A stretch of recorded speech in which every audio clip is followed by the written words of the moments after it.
Assalamualaikum warahmatullahi wabarakatuh. Perkenalkan, nama saya Susilawati dengan nomor NIM 111211136. Di sini saya akan mempresentasikan mengenai konsep dan urgensi demokrasi dalam perspektif Pancasila guna untuk memenuhi salah satu tugas besar mata kuliah kewarganegaraan dengan nama dosen Abdul Muklis STMT. Langsung saja, di sini saya akan menjelaskan mengenai hakikat dari demokrasi. Demokrasi berasal dari bahasa Yunani, yaitu demos yang berarti rakyat dan kratos atau kratein yang berarti pemerintahan atau kekuasaan. Jadi, demos kratein atau demos kratos berarti pemerintahan rakyat atau kekuasaan rakyat.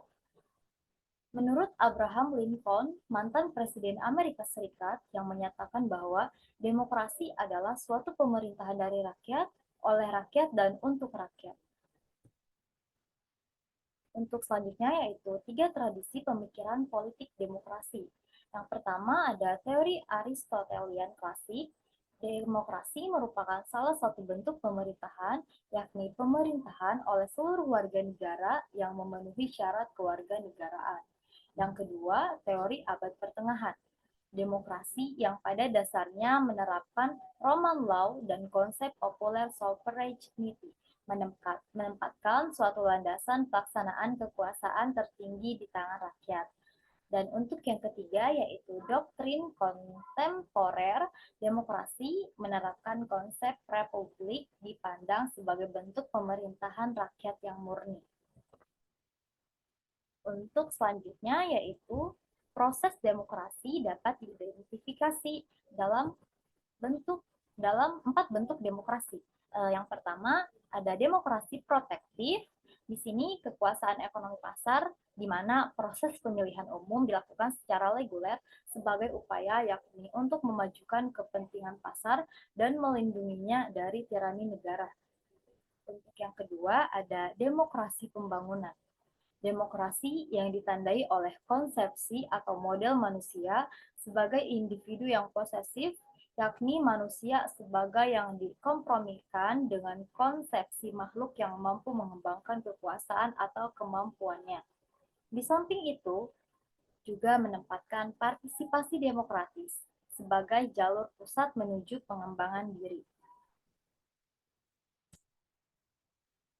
Untuk yang ketiga ada demokrasi equilibrium.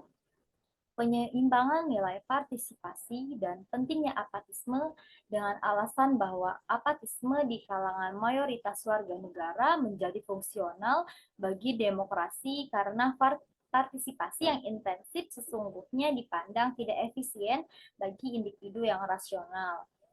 Kemudian ada demokrasi partisipatoris, yakni bahwa kita tidak dapat mencapai partisipasi yang demokratis tanpa perubahan lebih dulu dalam ketakseimbangan sosial dan kesadaran sosial. Tetapi kita juga tidak dapat mencapai perubahan dalam ketakseimbangan sosial dan kesadaran sosial tanpa peningkatan partisipasi terlebih dahulu. Untuk selanjutnya yaitu pemikiran tentang demokrasi Indonesia. Demokrasi yang dianut di Indonesia adalah demokrasi yang berdasarkan Pancasila yang masih terus berkembang. Sifat dan ciri-cirinya terdapat berbagai tafsiran dan pandangan.